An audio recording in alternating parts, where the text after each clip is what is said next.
Yolunu gözlədim, nə vaxta gələrsən, sənlə keçən günün qədrini bilərsən.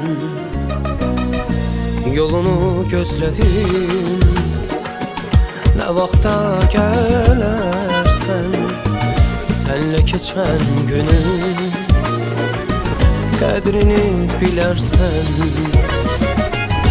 Bilirəm günahkar olmuşam, qayıt gəl, həsrətin qəlbimi yandırır, qayıt gəl. Gözlədim sevgini xətrinə, qayıt gəl, qayıt gəl.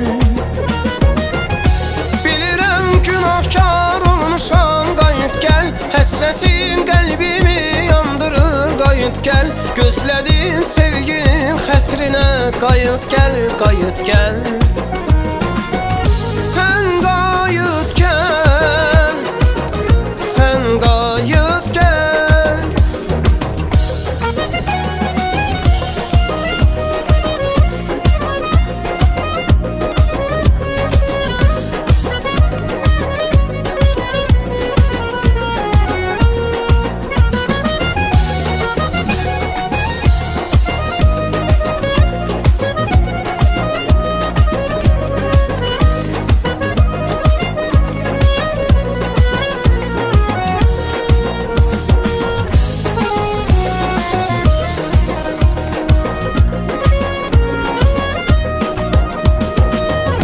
Sevənlər yatmayır, gecələr biləsən, məni tənha qoyub, sən hara getmişsən.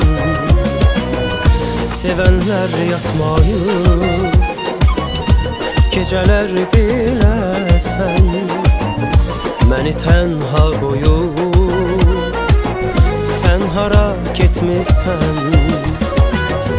Əllərim oxşamır o qara telləri, yolunu gözləyirəm, söyləsən hardasan.